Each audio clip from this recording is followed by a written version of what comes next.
میرے محترم بہنوں، بھائیوں اور بچوں، السلام علیکم۔ میں امید کرتی ہوں کہ آپ ایمان اور صحت کی بہترین حالت میں ہوں گے، اور دعا ہے کہ اللہ سبحانہ تعالیٰ ہمیشہ آپ کو اچھے حال میں رکھے اور آپ کی طرف بڑھنے والے ہر شر کو خیر میں بدل دے، آمین۔ آئیے 25ویں پارے کا خلاصہ شروع کرتے ہیں۔ اس پارے میں سورہ حامیم سجدہ، سورہ شورا، سورہ زخرف، سورہ دخان اور سورہ جاثیہ شامل ہیں۔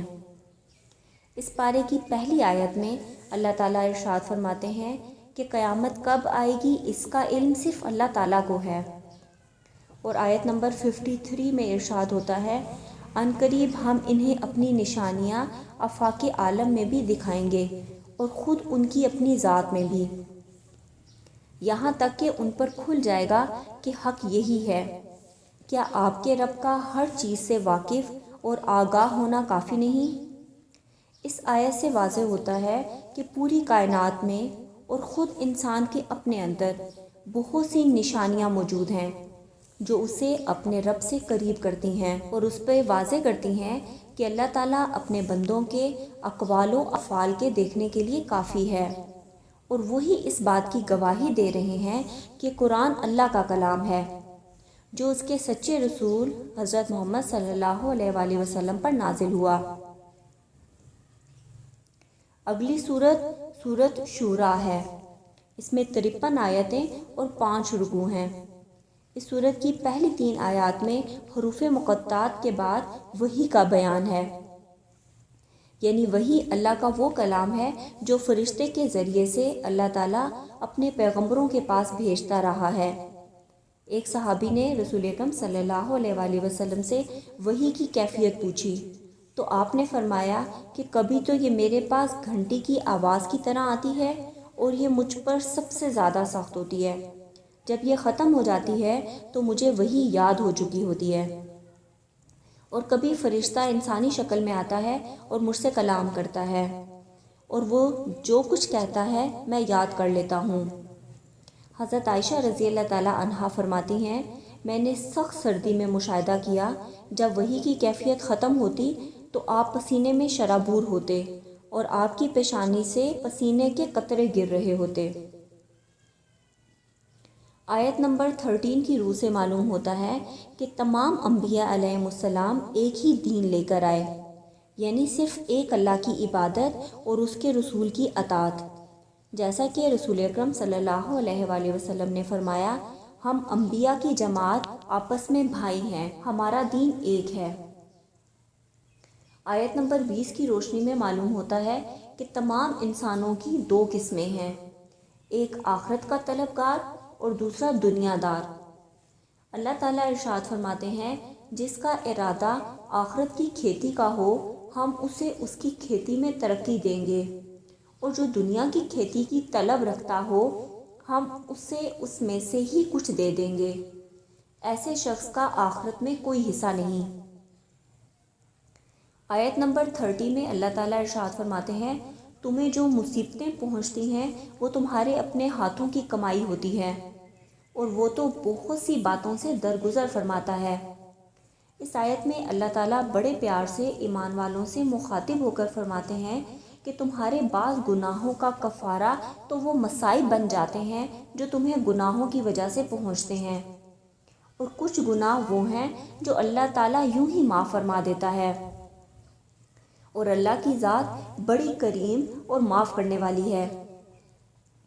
حدیث میں ارشاد ہوتا ہے کہ مومن کو جو بھی تکلیف اور غم پہنچتا ہے، حتیٰ کہ اس کے پیر میں کانٹا بھی چبھتا ہے، تو اللہ تعالیٰ اس کی وجہ سے اس کے گناہ معاف فرما دیتا ہے۔ آیت نمبر 39 سے 43 تک کی روح سے معلوم ہوتا ہے کہ معاف کر دینا بدلہ لینے سے بہتر ہے، اور جو شخص صبر کر لے اور معاف کر دے یقیناً یہ بڑی ہمت کے کاموں میں سے ایک کام ہے، جیسا کہ نبی صلی اللہ علیہ وآلہ وسلم نے فتح مکہ والے دن اپنے خون کے پیاسوں کے لیے عام معافی کا اعلان فرما دیا۔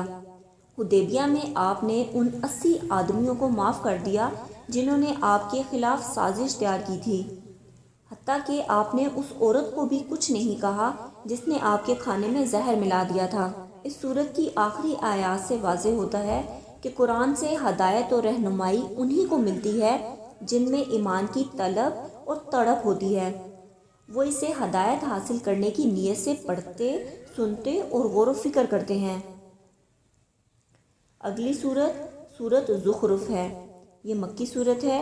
اس میں 89 آیتیں اور 7 رکوع ہیں۔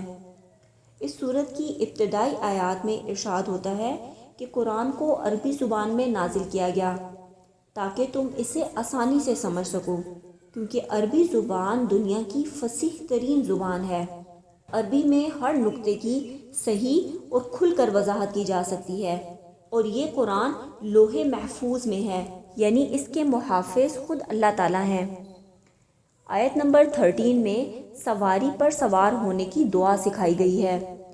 ارشاد باری تعالیٰ ہے، اور کہو پاک ذات ہے اس کی جس نے اسے ہمارے لیے مسخر کر دیا، حالانکہ ہمیں اسے قابو کرنے کی طاقت نہ تھی۔ حضرت محمد صلی اللہ علیہ وآلہ وسلم سواری پر سوار ہونے سے پہلے 3 دفعہ اللہ اکبر کہتے، پھر یہ دعا پڑھتے۔ آیت نمبر 36 میں اللہ تعالیٰ ارشاد فرماتے ہیں، اور جو شخص رحمان کی یاد سے غفلت کرے ہم اس پر ایک شیطان مقرر کر دیتے ہیں، وہی اس کا ساتھی رہتا ہے۔ یعنی جب کوئی شخص اللہ تعالیٰ کا ذکر نہیں کرتا تو شیطان اس کا ساتھی بن جاتا ہے، یا انسان خود اسی شیطان کا ساتھی بن جاتا ہے اور اس سے جدا نہیں ہوتا، بلکہ تمام معاملات میں اسی کی پیروی اور اس کے تمام وسوسوں میں اس کی اطاعت کرتا ہے۔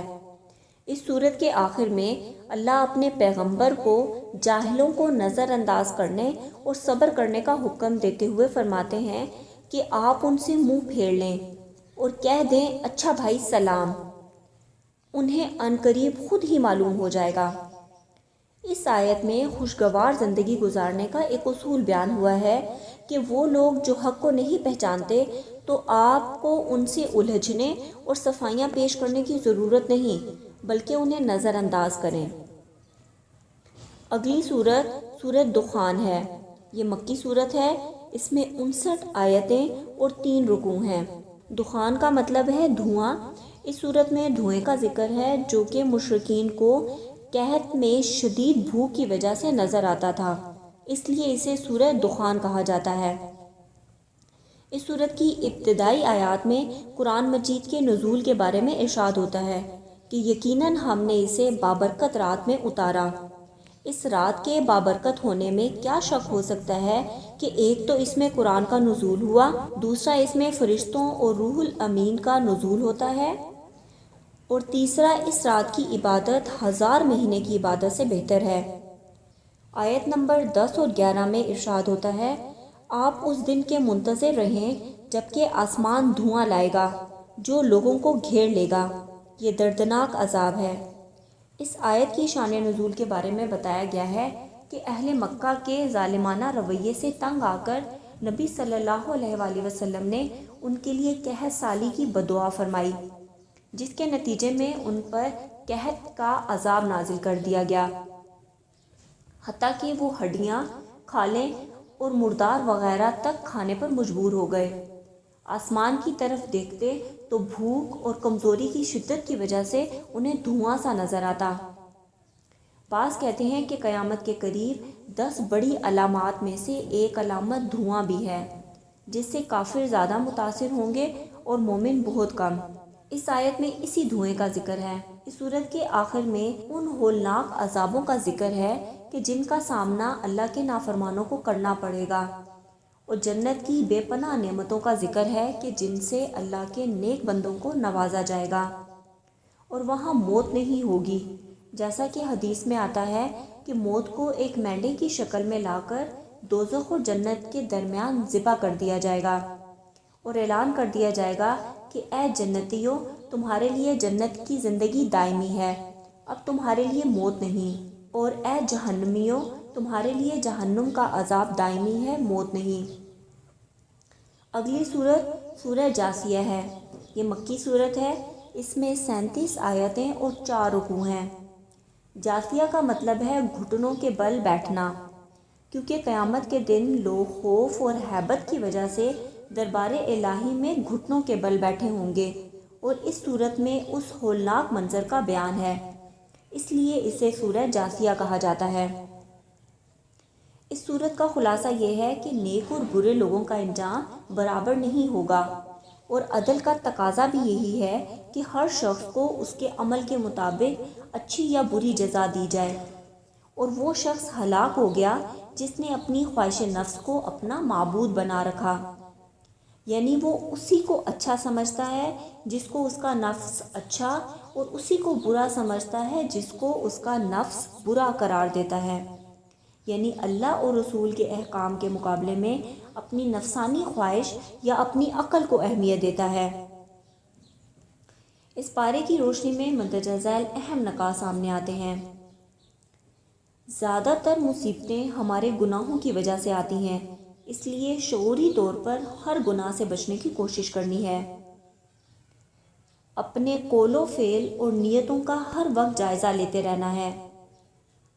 سواری پر بیٹھتے ہوئے شعوری طور پر اللہ کا شکر ادا کرنا ہے اور دعا مانگنی ہے۔ الحمدللہ 25ویں پارے کا خلاصہ مکمل ہوا۔ اللہ تعالی ہمیں عمل کی توفیق عطا فرمائے۔ انشاءاللہ جلد ہی 26ویں پارے کے خلاصے کے ساتھ حاضر ہوں گی۔ اللہ حافظ۔